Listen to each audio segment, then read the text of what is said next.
বলে মোহাম্মদ বেটা বলে কি, ও জানে বাঁচবে কিনা ওইটাই তো সন্দেহ। আমরা যেই ষড়যন্ত্র পাকাচ্ছি ও জানে বাঁচবে কিনা সে এটাই সন্দেহ, তার নাম গোটা বিশ্বে ছড়াবে কি করে আমরা দেখে নেব।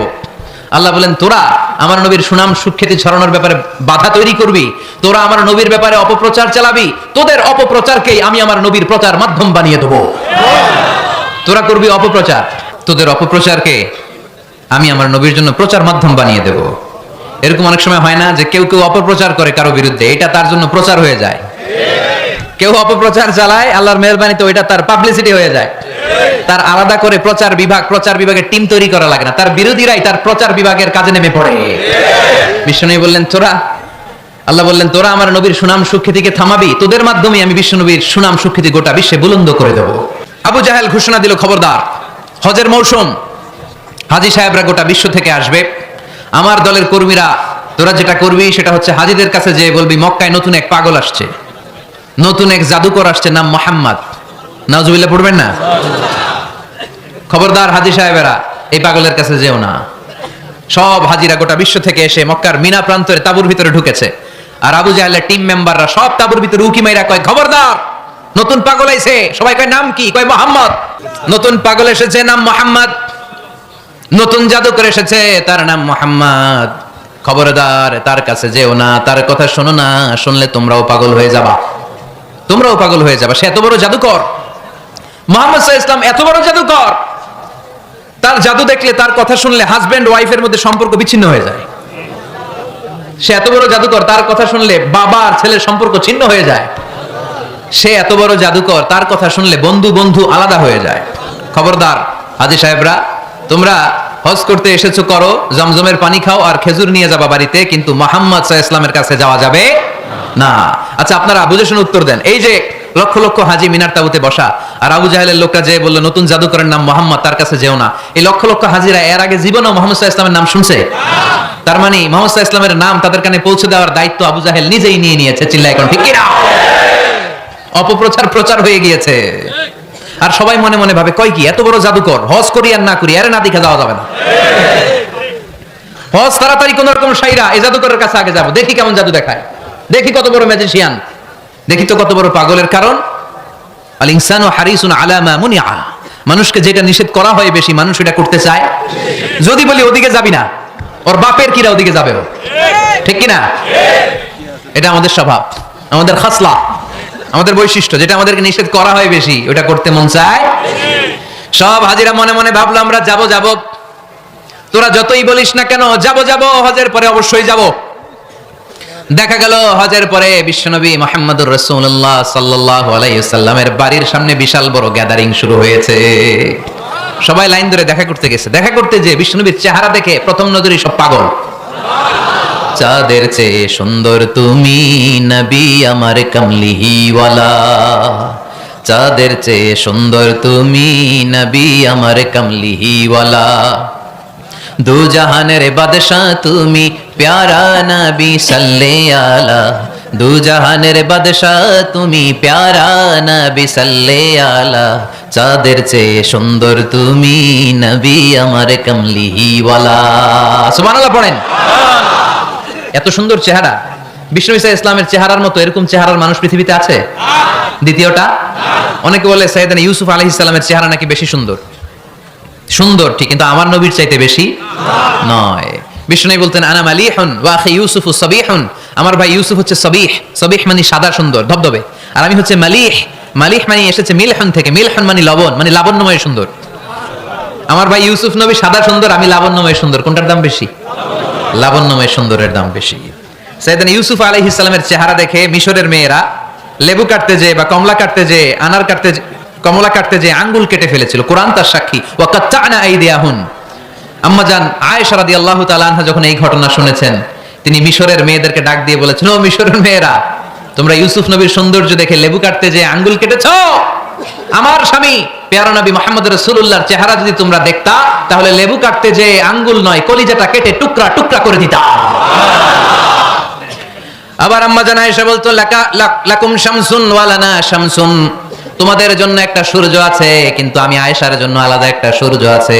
তোমাদের সূর্যটা প্রতিদিন সকালবেলা পূর্ব আকাশে উদিত হয়ে গোটা দুনিয়াটারে আলোকিত করে দেয়। আর আমার সূর্যটার নাম হলো মুহাম্মদ সাল্লাল্লাহু আলাইহি ওয়াসাল্লাম। মসজিদে নববীতে এশার নামাজের পরে আমার সূর্যটা আমার ঘরে উদিত হয়।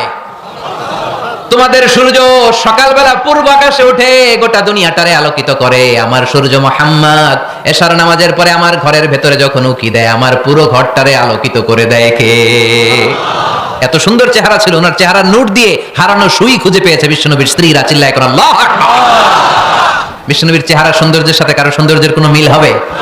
No comparison with our beloved prophet Muhammad সাল্লাল্লাহু আলাইহি ওয়াসাল্লাম। whether it's the fitness, whether it's the appearance, whether it's the status, no comparison with our prophet. এটা ফিটনেসের দিক থেকে হোক, এটা চেহারার সৌন্দর্যের দিক থেকে হোক, এটা কণ্ঠস্বরের ঝংকারের দিক থেকে হোক, সম্মান আর মর্যাদার দিক থেকে হোক, আমার নবীর সম্মানের ধারে কাছেও সম্মান পৃথিবীর কারো হতে পারে না। চিল্লায় বলেন ঠিক কি না? এজন্য আল্লাহ বললেন ওয়া রাফা'না লাকা যিকরাক, নবী আপনার সম্মান বাড়াতে বাড়াতে আমি আকাশচুম্বী করেছি। লোকজন সব যে বিশ্বনবীর দরবারে লাইন ধরেছে, হাজিরা সব বিশ্বনবীর কাছে, যে চেহারা দেখেই কুপকার, বাকি জিনিস তো পরে। অনেকে আছে না, চেহারা দেখলেই মানুষ পাগল হয়ে যায়, আছে না নাই? চেহারা দেখেই পাগল, চেহারা দেখেই পাগল। তারপর তারা মিলাতে লাগলো। মিনার তাবুতে আবু জাহেলের কর্মীরা ঘোষণা দিয়েছিল এলাকায় মুহাম্মদ নামে পাগল এসেছে। তারা মিলায়ে দেখে না, এই মহামানব কোনোদিন পাগল হতে পারে না, কারণ পাগলের চুলগুলো থাকে উস্কো খুস্কো, ঠিক কিনা? আমার নবী সাল্লাল্লাহু আলাইহি ওয়াসাল্লামের চুল উস্কো খুস্কো ছিল? কত সুন্দর চুল আঁচড়ে রাখতেন, জাইতুনের তেল দিতেন, আতর ঢেলে মাথার শীতের মধ্যে ঢেলে দিতেন, কপাল বেয়ে বেয়ে পড়তো, আর যেখানে সেজদা দিতেন সেজদার জায়গা আতরের ঘ্রাণে আমোদ হয়ে যেত। হাতের তালুতে পারফিউম মাখতেন, আর মানুষের সাথে মুসাফা করলে যার সাথে মুসাফা তার হাতের সাথে নবীর ব্যবহৃত পারফিউমের ঘ্রাণ ছুটে যেত। এত পরিচ্ছন্ন ছিলেন তারা। বিশ্বনবীর চেহারার সাথে আবু জাহেলের বক্তব্যের মিল খুঁজে পায় না। তারা বলে না, এই লোক কখনো পাগল হতে পারে না। পাগলের চুল থাকে উস্কো খুস্কো, জামা থাকে ছিঁড়া ফাড়া, গায়ের মধ্যে থাকে ময়লা।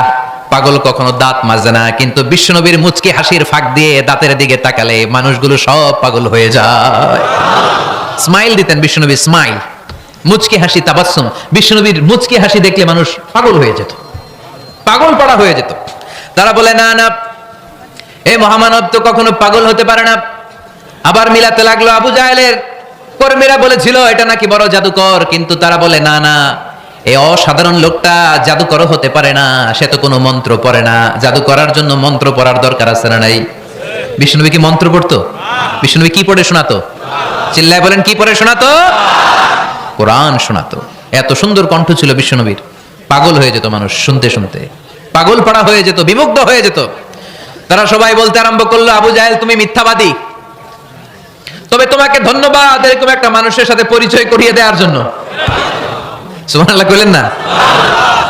আমরা মেনে নিতে পারলাম না সে পাগল নয়, জাদুকর নয়, সে হলো এই জামানার পয়গম্বর। আমরা পড়ে নিলাম লা ইলাহা ইল্লাল্লাহু মুহাম্মাদুর রাসূলুল্লাহ সাল্লাল্লাহু আলাইহি ওয়াসাল্লাম। রাফা'না লাকা যিকরাক, নবী হে এইভাবে আমি আপনার সম্মানকে বাড়িয়েছি।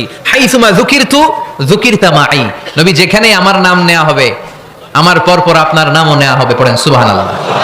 যেখানে আমার আল্লাহর নাম তারপরে আমার নবীর নাম আছে না নাই?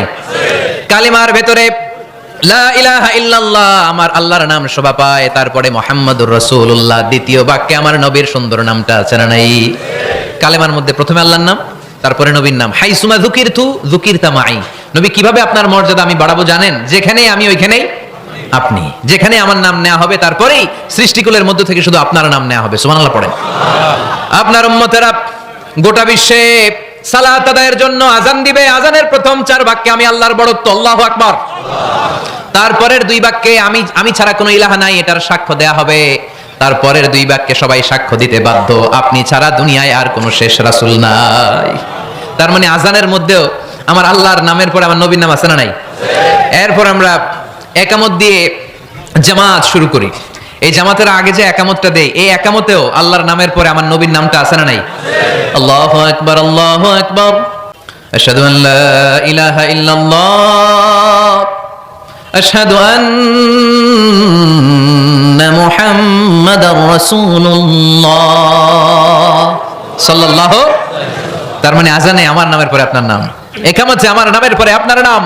নামাজের শেষে যখন আমরা শেষ বৈঠকে বসি সেখানে বিশ্বনবীর উপর দুরূদ আছে না নাই?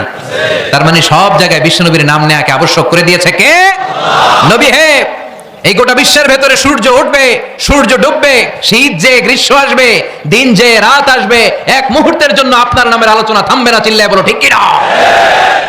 রাফা'না লাকা যিকরাক, I have dignified your status very high, very high. অনেক উপরে নিয়েছি, আকাশ বাতাস ছাপিয়ে, সাত আকাশ কাঁপিয়ে আরশ পর্যন্ত আমি আপনার মর্যাদাকে বুলন্দ করেছি।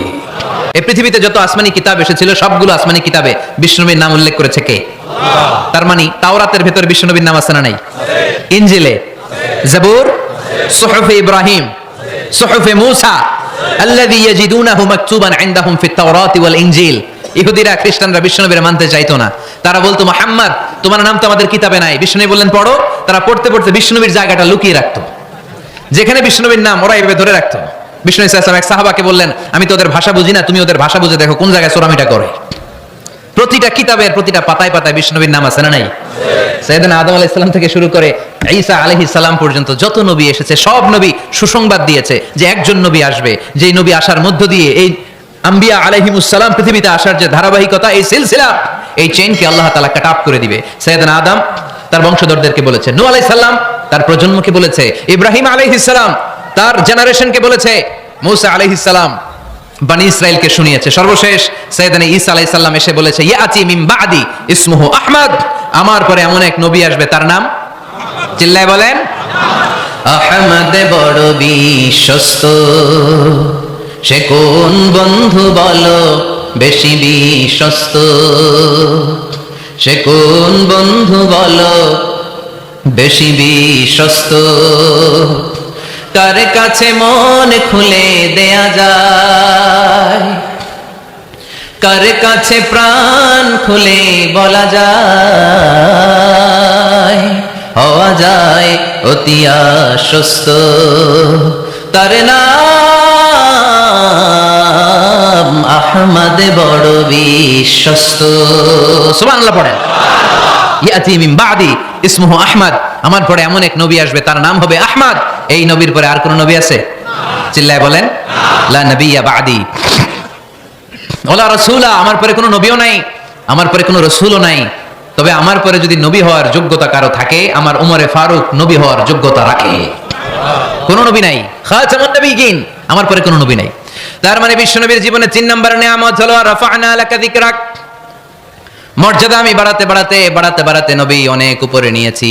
আবার আল্লাহ আমাদেরকে ডেকে বললেন, ও ইমানদার বান্দারা শোনো, আমি স্বয়ং আল্লাহ তাআলা আমার ফেরেশতা বাহিনী নিয়ে এই নবীর উপরে স্বয়ং আমি দুরূদ পড়ি। ইন্নাল্লাহা ওয়া মালাইকাতাহু ইউসাল্লুনা আলান নবী ইয়া আইয়ুহাল্লাযীনা আমানু সাল্লু আলাইহি ওয়া সাল্লিমু তাসলিমা। পড়েন, আল্লাহুম্মা সাল্লি আলা মুহাম্মদ ওয়া আলা আলি মুহাম্মদ কামা সাল্লাইতা আলা ইব্রাহিম ওয়া আলা আলি ইব্রাহিম ইন্নাকা হামিদুম মাজিদ। اللهم بارك على محمد وعلى آل محمد كما باركت على إبراهيم وعلى آل إبراهيم إنك حميد مجيد। চিৎকার করে পড়েন সুবহানাল্লাহ। এমন নবী যে নবীর উপর আল্লাহ নিজেই দুরূদ পড়ে, ফেরেশতারা পড়ে, এজন্য আমাদের পড়ার দরকার আছে না নাই? আবার আল্লাহ বললেন, নবী আপনি এমন নবী যেই নবীকে আমি হাউজে কাউসার দিয়েছি, লক্ষ লক্ষ নবীদের কাউরে কিয়ামতের দিন আমি হাউজে কাউসারের মালিক বানাবো না, শুধুমাত্র কেবলমাত্র একমাত্র আপনি ছাড়া। ইন্না আ'তাইনাকাল কাউসার ফাসাল্লি লিরাব্বিকা ওয়ানহার ইন্না শানিআকা হুয়াল আবতার। সুবহানাল্লাহ পড়ে। এই হাউজে কাউসারের পানি খেতে চান, পান করতে চান? বিশ্বনবী না দিলে খাইতে পারবো আমরা? হাউজে কাউসার পান করতে চান কারা? হাত তুলে দেখান।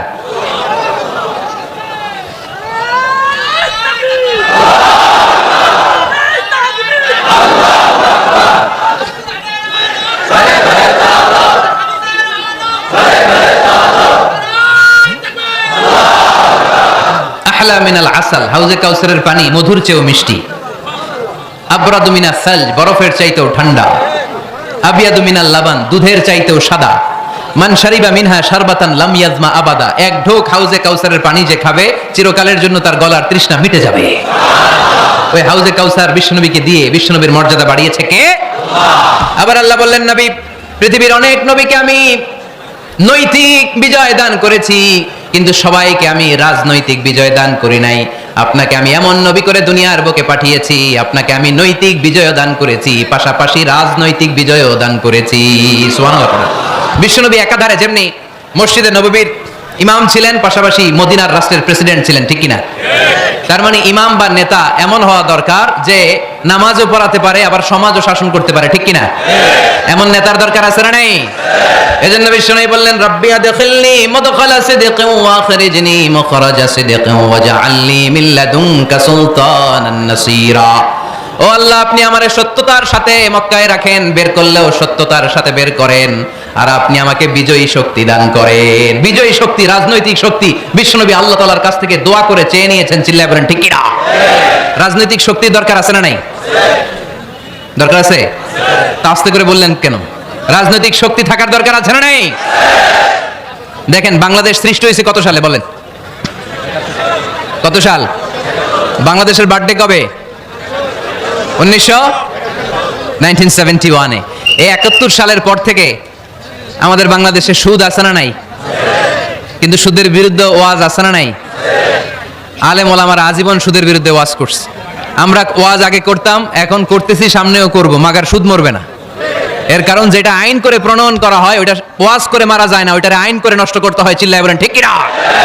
আমি সারা জীবন সুদের বিরুদ্ধে ওয়াজ করলে সুদ যাবে না, কিন্তু দেশনেত্রী মাননীয় প্রধানমন্ত্রী যদি কালকে ঘোষণা দেয় বাংলাদেশের কোনো ব্যাংকে ব্যাংকিং ফিনান্সিয়াল ট্রানজাকশনে কোনো সুদ চলবে না, তার পরের দিন থেকে বাংলাদেশে কোনো সুদ থাকবে না। চিল্লায় বলেন ঠিক কিনা?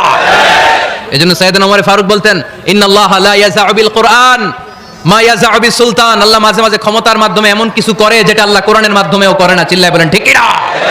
কালকে যদি ঘোষণা হয়ে যায় 5 ওয়াক্ত নামাজ যদি না পড়া হয় 5 বেত। কয় বেত?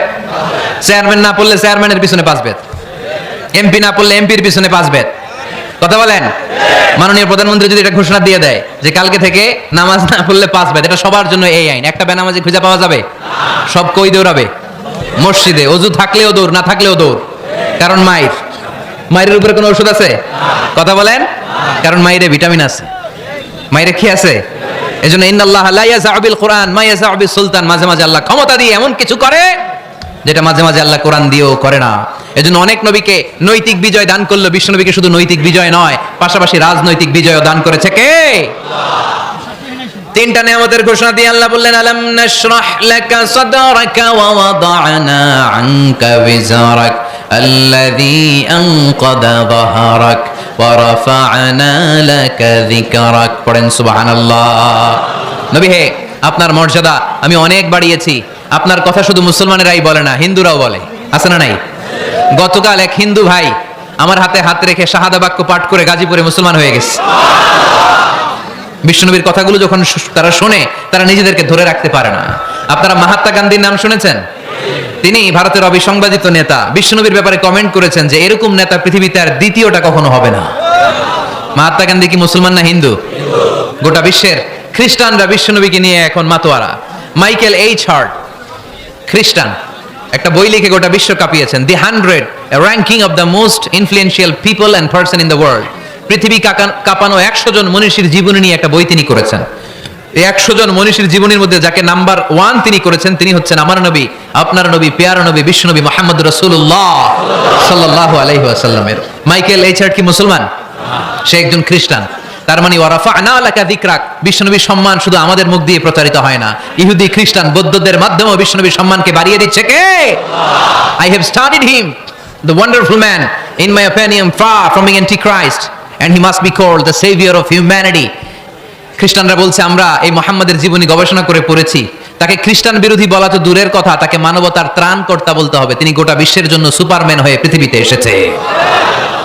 As a father, as a teacher, as a lawgiver, as a lawmaker, Muhammad is the superman of the world.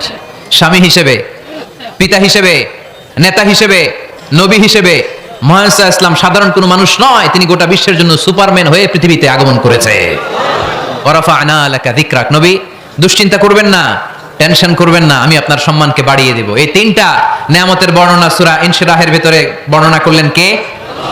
এরপরে রাব্বুল আলামিন বিশ্বনবীকে নিয়ামতের বর্ণনার ঘটনা শুনিয়ে বিশ্বনবীকে সান্ত্বনা বাণী শোনাচ্ছেন আর পড়ছেন, ফা ইন্না মাআল উসরি ইউসরান, ইন্না মাআল উসরি ইউসরা। নবী গো, নিশ্চয়ই কষ্টের পরে আছে আনন্দ, দুঃখের পরেই আছে সুখ। সুবহানাল্লাহ। কষ্টের পরে আনন্দ, দুঃখের পরে।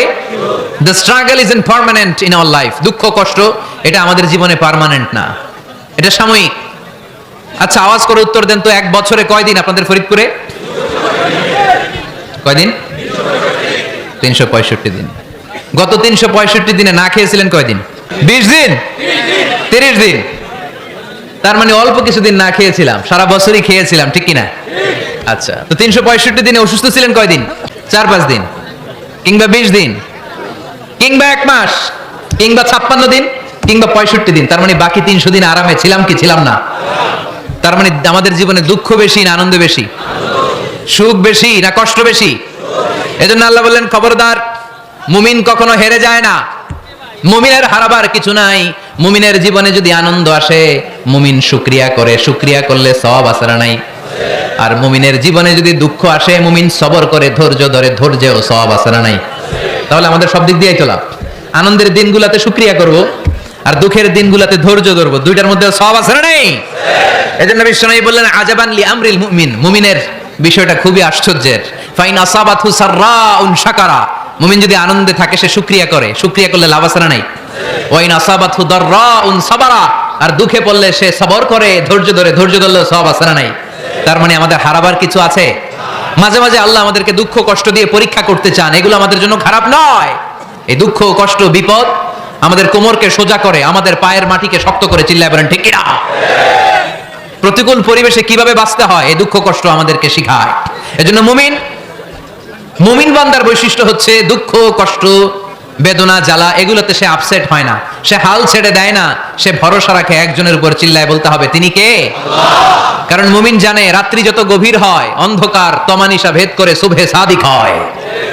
মুমিন জানে গর্ভবতী নারীর পেটের ব্যথা যেই দিন বাড়তে থাকে, ওই দিনই নতুন মেহমান আগমনের সময় ঘনাতে থাকে। মুমিন জানে তার জীবনে দুঃখ কষ্ট বিপদ যত বাড়তে থাকে, সুখের দিন কাছে আসতে থাকে।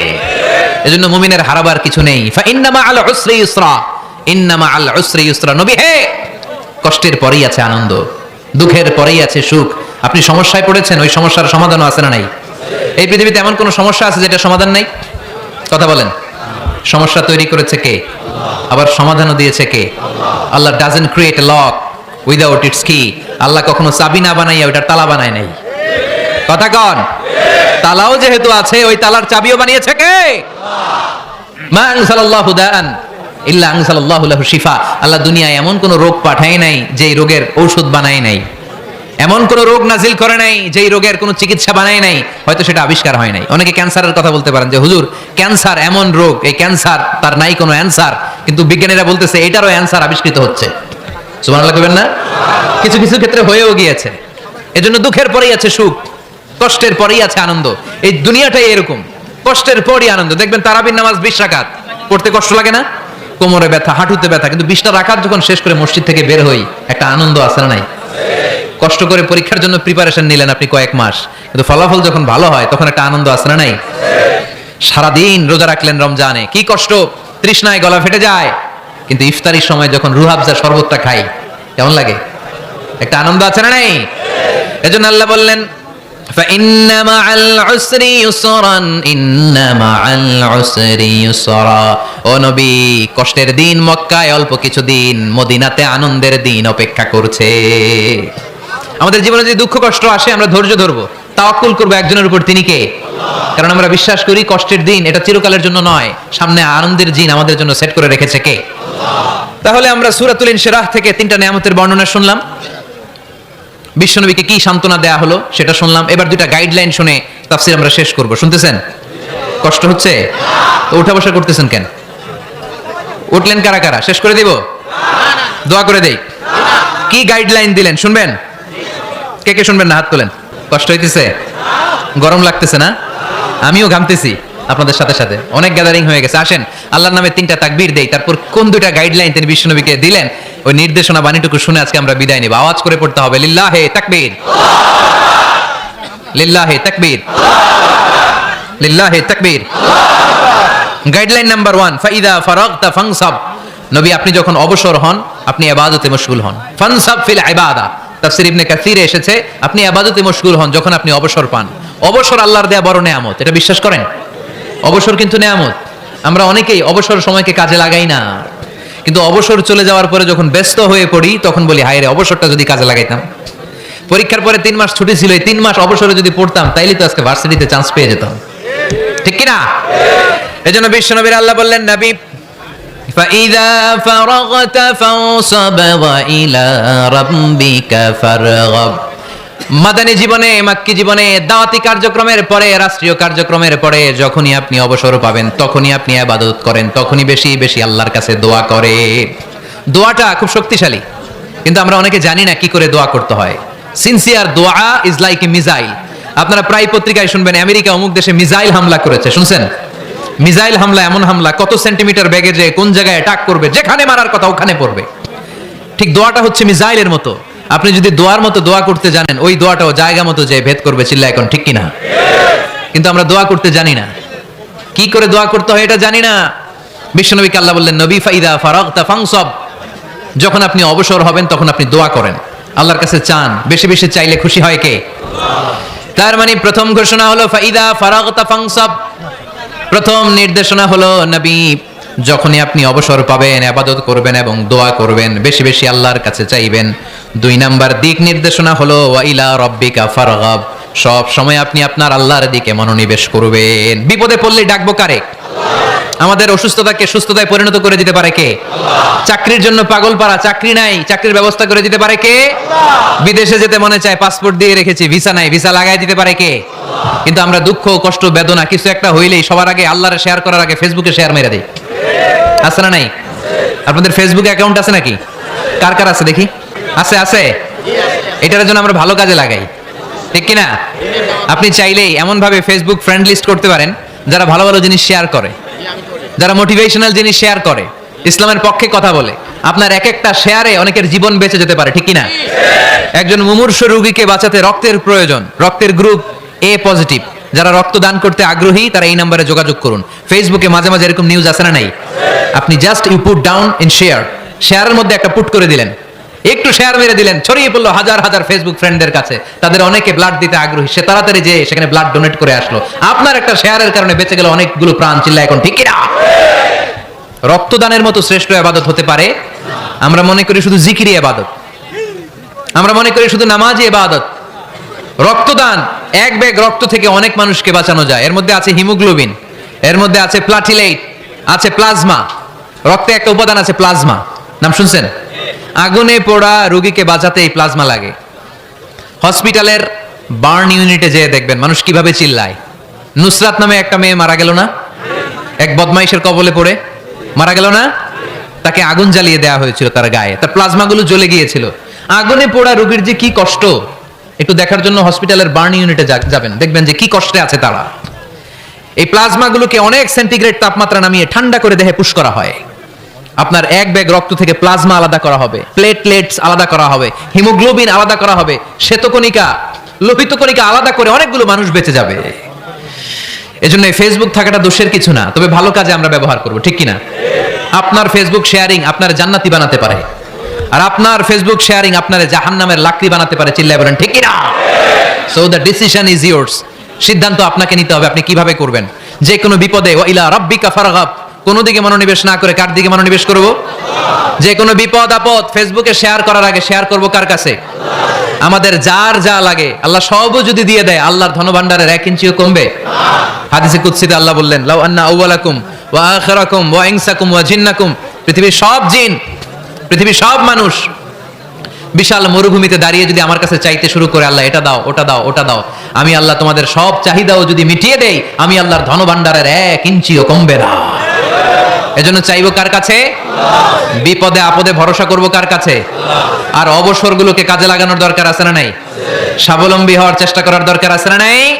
ফা ইন্নামা আল উসরি ইউসরা, ইন্নামা আল উসরি ইউসরা। নবী হে, কষ্টের পরেই আছে সুখ, দুঃখের পরেই আছে আনন্দ। সব সময় মানুষের সময় একরকম কাটে না। এজন্য আমরা তাওয়াক্কুল করতে চাই একজনের উপর, তিনি কে? আল্লাহ আমাদের সবাইকে কথাগুলো বুঝে আরো আমল করার তৌফিক দান করুক। আমরা পড়ি আমিন।